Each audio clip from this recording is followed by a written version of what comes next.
Robert Saunders, drums, and Marc Chesanow on bass. And we're presenting a clinic called Making Sense of Jazz.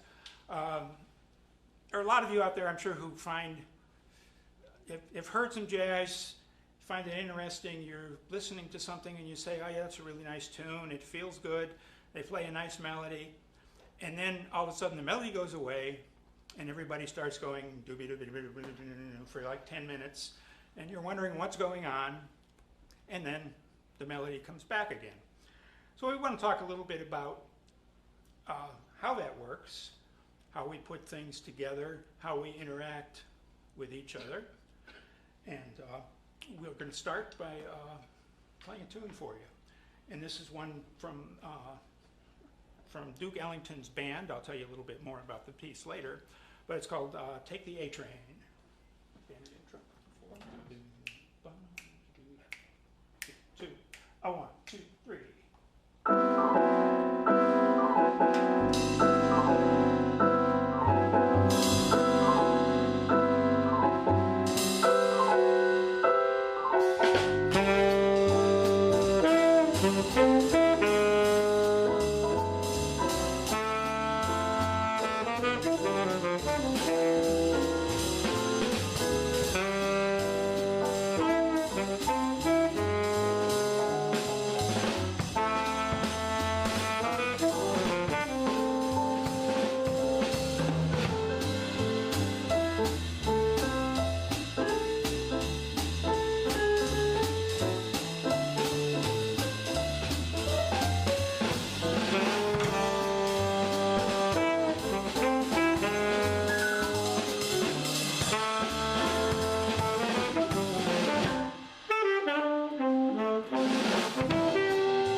I'll assume you're applauding out there. The tune was, Ellington used it as his theme song for many, many years. It first appeared around 1940 or so. And it was actually written by a very young man at the time named Billy Strayhorn, who Ellington had met when they were on tour. Strayhorn was from Pittsburgh, which was the home of many, many great jazz musicians. And Strayhorn showed him, Ellington some tunes that he had written, and Ellington said, well, when you get to New York, I'll have a job for you. You could be working as an arranger for me. And he gave directions to Strayhorn to how to get to Ellington's home, which at that time was in Sugar Hill, which is kind of north of Harlem. And the way to get there was on the subway, the A line of the New York subway. And so when Strayhorn showed up at Ellington's place, he brought him a tune, which was basically the directions to how to get to his house. The tune was conceived as a big band tune, so very structured. I think Ellington was probably using 14, 15 pieces at that time. And so we're taking this thing that had a very structured performance and figuring out a way to put it into a more spontaneous performance and one that's appropriate for a combo. So we want to talk a little bit about how we did that. The original tune was also in two different keys. It modulated in the middle. It was in both C and E flat. C is kind of the standard key that it's done in now. So we're going to kind of go around the band a little bit and talk about some of the elements that went into turning that into a complete and unrehearsed performance. So we'll start with Robert, who's going to be talking a little bit about form, how pieces are organized. Well, thank you, Randy. My name is Robert Saunders.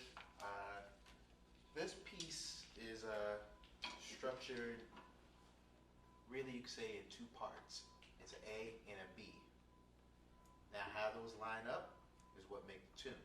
This tune is what we call an AA-BA form, which means the A, which is the main theme, is stated up front. It's repeated again, which makes it another A. Then there's a change. It goes to the B, which most of us say go to the bridge. That's the bridge. That's the B section, and then it goes back to the main theme. And it's really all about listening and getting the pattern and the chord structure and movements inside you. Can we all together play it down? Just play down the whole entire form. Okay. I'll yell stop whenever. Yeah, you might yell A and B too. Yeah. All right. One. You want to play the melody and I'll play the bridge? Okay. Go ahead. 1, 2, right on A. 1, 2, 3.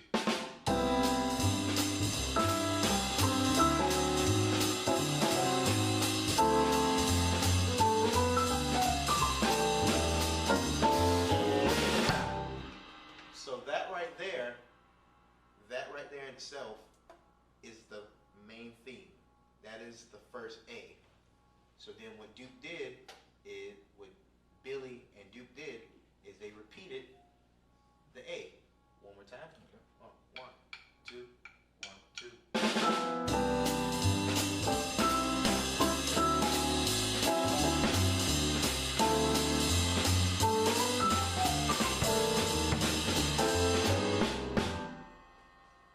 So what you heard then is the A, but it's slightly different. At the end of it, I don't know if you could hear it, but Eric started playing different chords. Those chords are our audible cue that something's different is coming. And that's what takes us into the B, right on the B. 1, 2, 1, 2.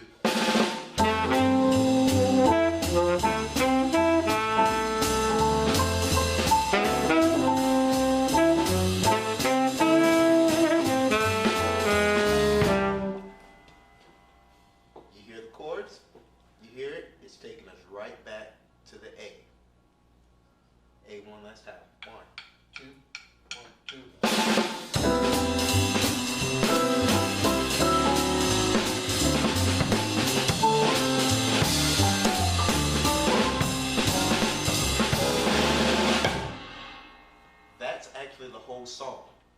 Now, what we do in jazz is, once we've stated that as many times as we've agreed upon, it's now we start passing it around.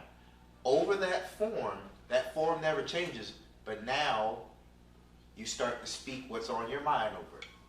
So if you can, just one time through, Randy, if you don't mind blowing. Okay. All right, 1, 2, 1,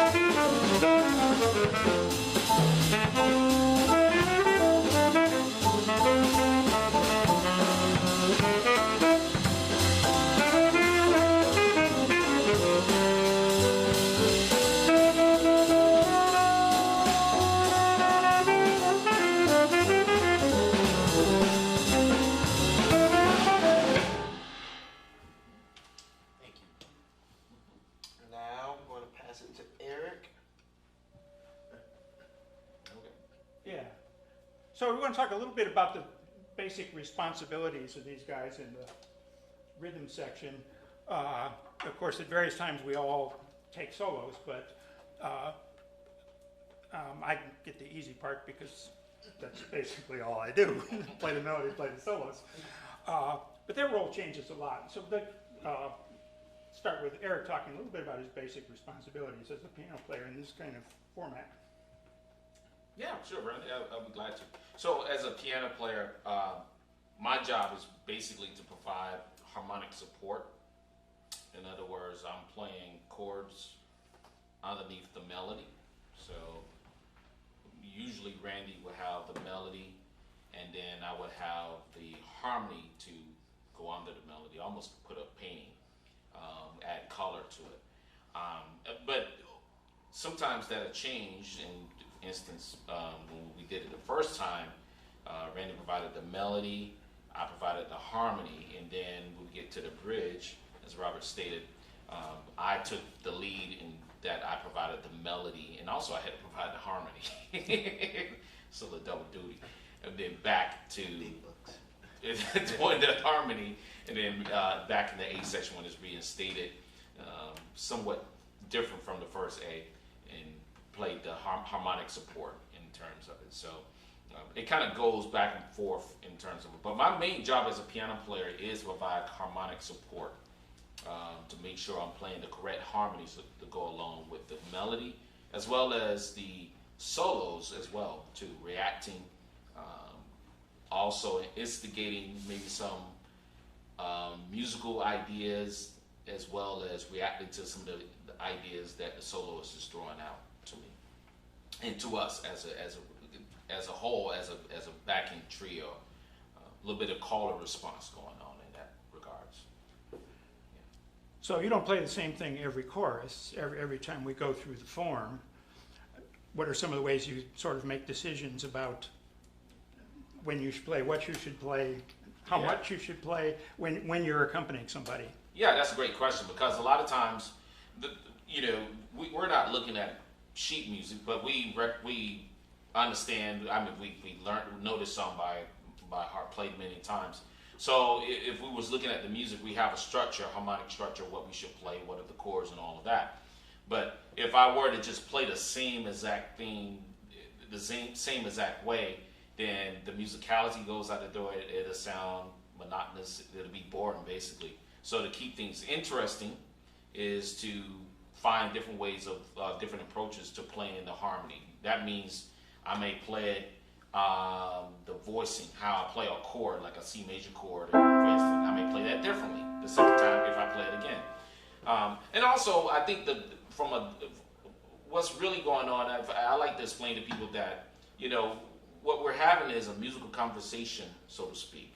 I'm reacting to what's going on with the soloist, as well as the drummer, as well as the bass player. We all having a conversation together. So there's no preconceived idea about what I'm going to do before I do it. I just react in terms of like, okay, what's going to happen. And I think that's the fun of it. And sometimes that can also lead to misunderstanding about the music because the fact that we're just in the moment being spontaneous.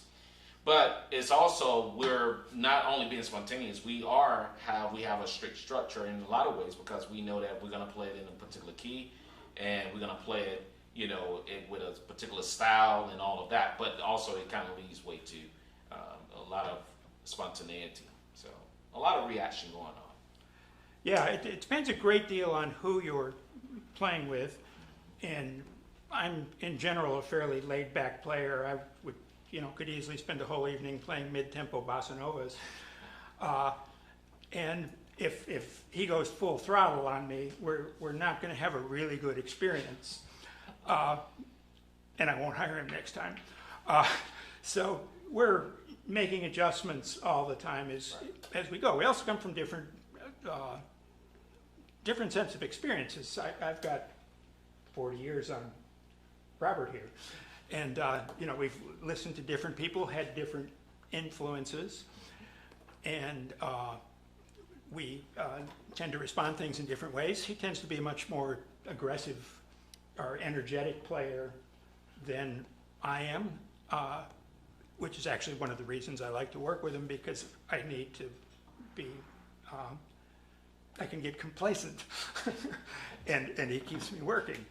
But also, if he goes too far, again, he might not be employed the next time. So you're always trying to figure out where that balance is, and when it's just you kind of lay this cushion behind somebody, and when you sort of encourage them and push them. And there are a lot of players who really like to be pushed. I mean, Coltrane, the two drummers. If you listen to Chick Corea's groups, he liked players generally with lots of energy, lots of notes, and that was what inspired him. Now you can find albums that are exceptions to that, like the duet albums of Gary Burton and stuff like that, that are quite almost serene. But yeah, we're trying to come up with some sort of consensus between all four of us about a mood and a framework, and figuring out how to do that. Which brings us to you. Tell us about what you do. The most Right. inconspicuous instrument. Yes.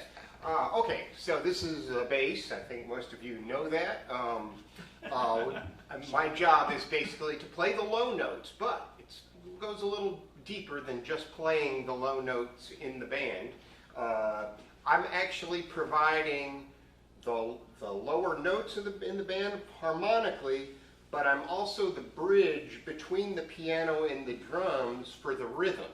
So I'm got a lot of rhythmic responsibility too as well. So I have to focus on what Robert's playing and what Eric's playing and try and bring that together in some kind of cohesive way of doing it. Now normally, as a matter of fact, a lot of times when you see a jazz group, you'll see the bass player actually between the drums, and you'll have the drums off to the side.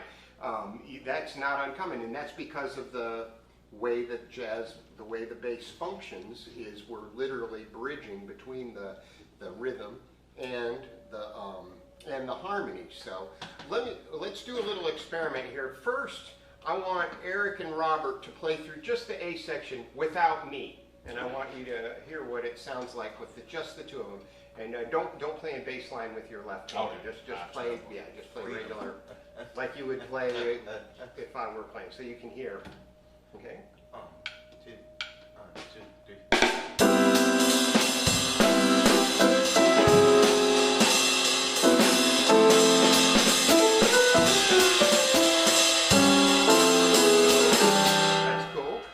Let's add me to the mix so you can hear the difference. 1, 2, 1, 2, 3.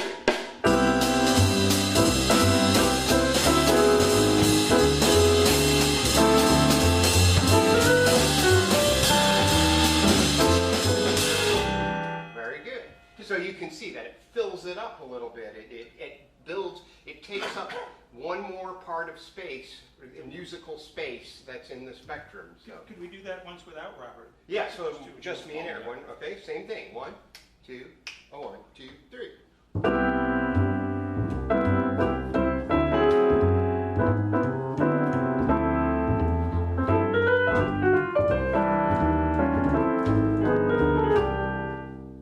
still there, even though I'm not playing. Yeah, The groove is still there.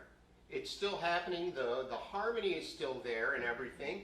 And we've all played plenty of gigs with without a drummer. Yeah. It puts a lot more responsibility on me, so it's not necessarily my favorite way to play, but we do it all the time. We do it all the time, and but it definitely, there's a certain amount of energy that's missing without the drums. There's a certain edge that the drums give.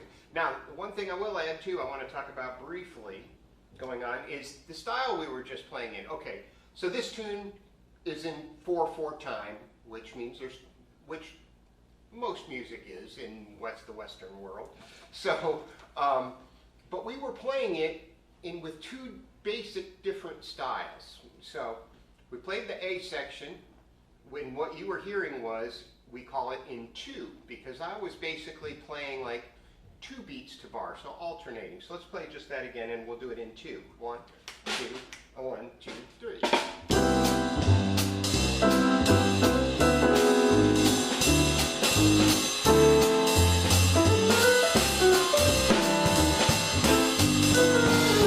Okay, that was very simplified. Same thing. Now I'm going to play it in what we call in 4, with this a standard walking bass line. Okay, so you'll hear that. And same. Do the A section. 1, 2, 1, 2, 3.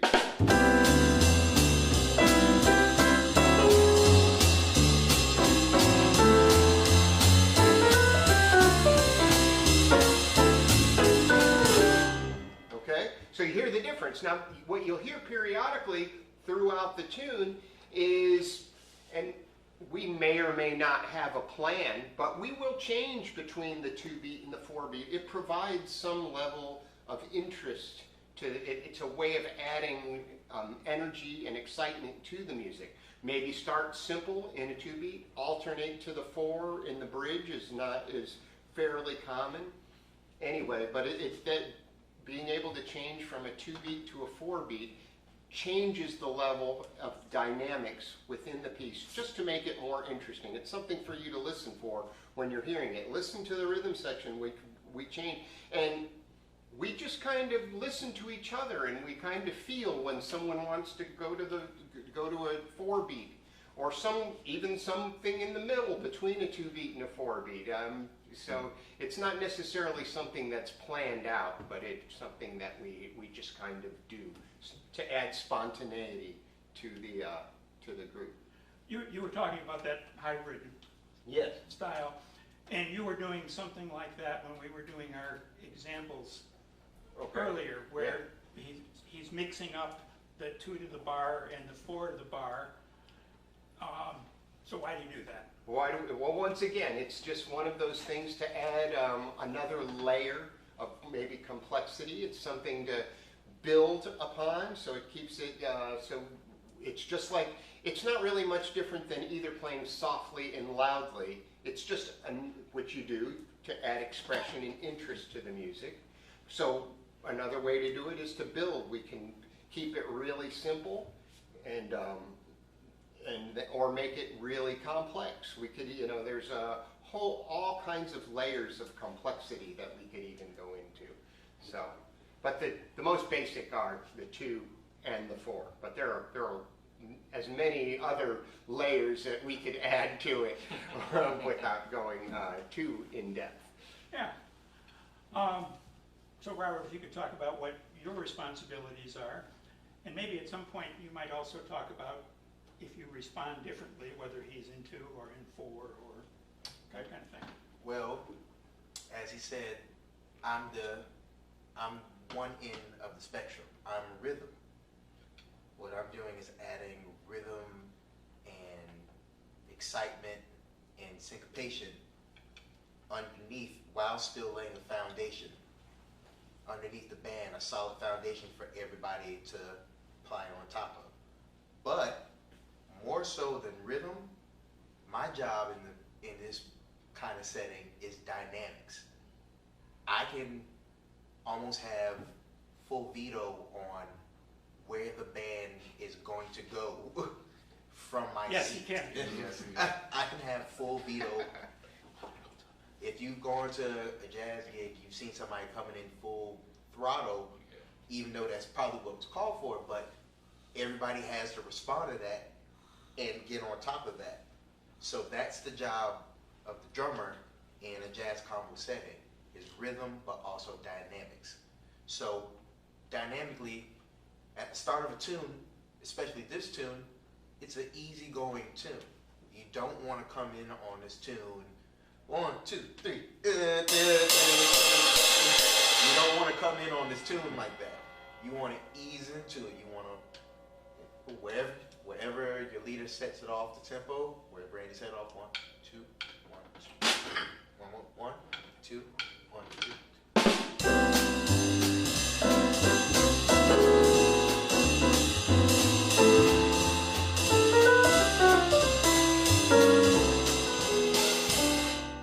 That's a good starting place. Everybody can hear, everybody can hear, everybody can hear, and also it's welcoming. It's also bringing the audience in. When you start soft like that, it makes everybody pay attention. Okay, what's going on here? Then, by contrast, once you get to the bridge, you can open it up a little more within reason. Can we do the bridge? Yeah. A going into the bridge. No. A going into the bridge, so you can hear the contrast. Yeah. 1,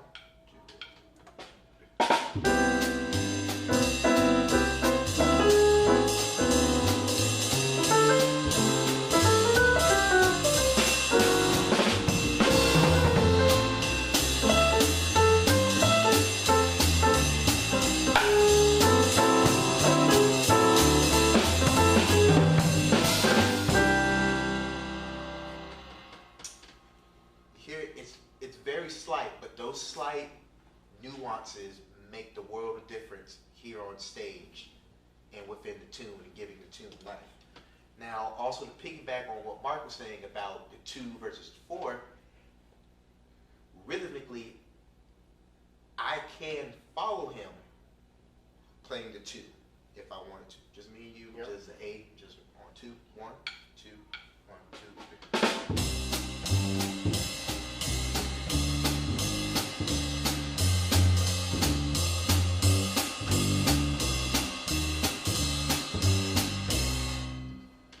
Doing that all while keeping 2 and 4 on the hi-hat, those chicks, which helps glue everything together, helps glue the in-between things. But that 2 feel, that 2 against that 2 and 4 gives so much space for everything to like fall into the gaps of the groove. It gives the song some room to go. It's not so much confined. All beats are being played and determined and like mapped out. But when you get to the bridge, you want to build that excitement. So that excitement comes when you switch to the 4. You just can we do the A, go into the bridge, so 2 go into the 4. Mhm. Now we did before. 1, 2, 1, 2, 3.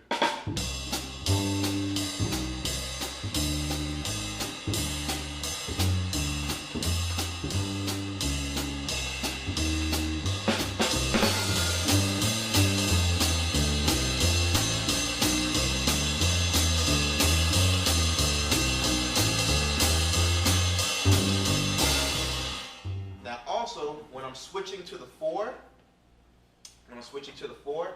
that's the great time to go to the tried and fashioned true jazz ride pattern, which is known as a spangalang, or is also known as walking the dog. It also goes by many names. But that's the perfect time to go there. But also there's alternatives that you can do.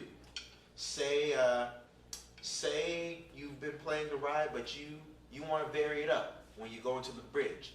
It's a texture change, more so than it's much more of a texture change. So instead of playing the straight here,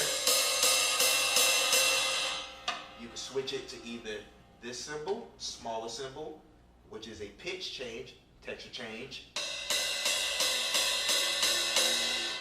or also you can switch it over to the hi-hat, which is one of my favorites.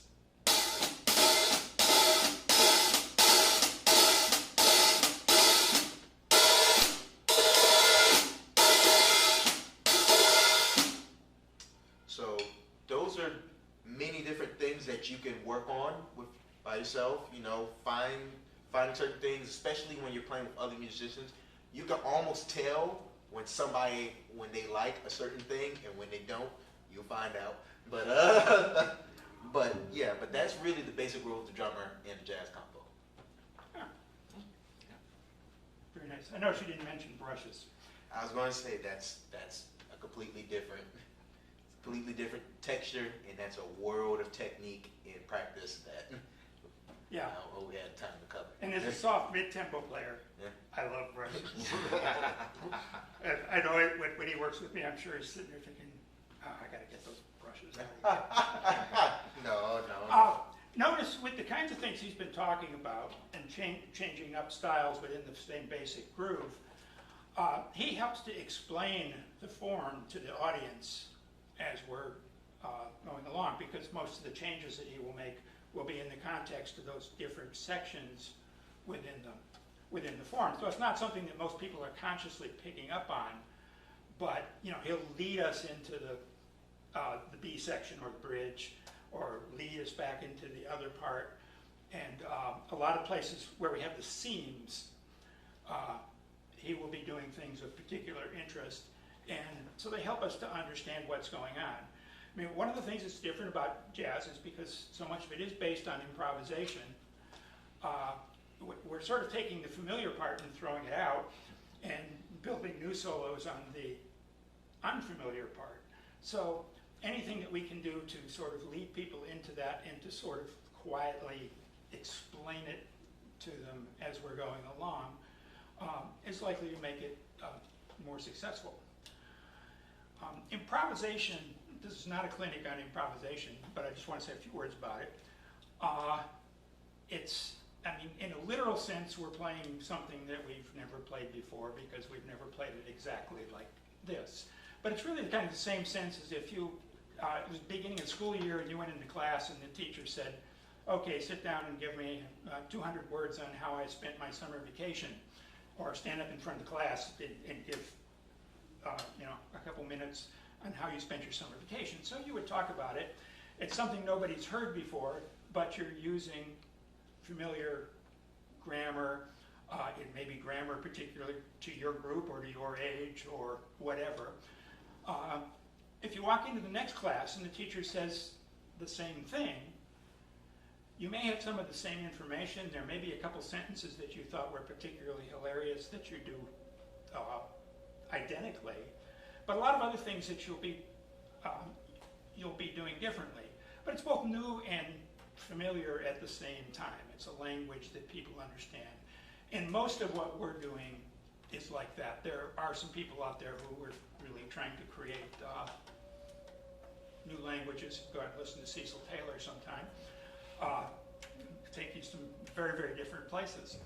But mostly we're creating something within a language that's already out there. When we did the beginning of this tune, we used the standard introduction that's associated with the piece, and we could have easily done something else. But you'll also often hear people do things that are variations on familiar things. You might hear a soloist quoting some other tune in the middle of their solo, or doing something that existed in the original song, but doing it in a little different way. Is there something you could do with the intro that's references the original? You know, the original had that kind of train horn, taxi horn thing in it with it. It's very New York sounding. You can imagine the traffic and that kind of stuff. And that's kind of a key element, so if we can sort of somehow kind of keep that in there. Yeah. This is on the spot. It's on the spot. So in terms of that intro, I can vary that in different ways. And one of the ways I can do it is, if I'm playing the intro, okay, that's the standard intro. But I can also play that entire lick in the opposite direction. So as descending, I can actually ascend. I've done that too before.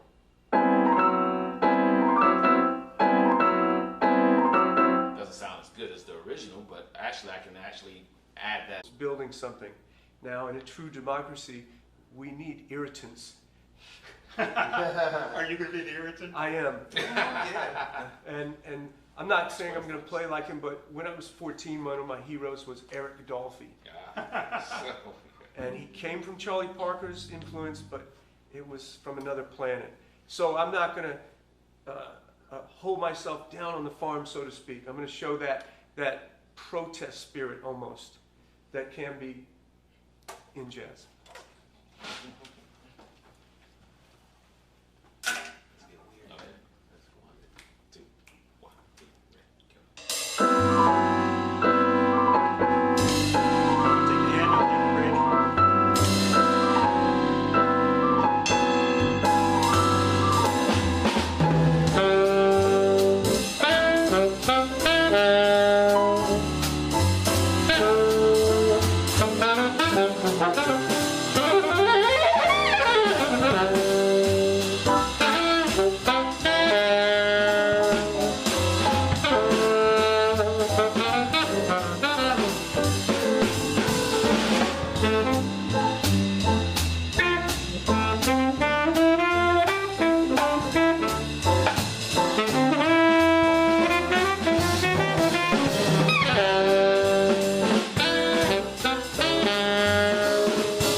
Thank you very much for joining us. Jody Espina on saxophone, Eric Jones, Robert Britt Saunders, Marc Chesanow. I'm Randy Reese, and I hope you enjoy the Savannah Jazz Festival. Thanks for joining us.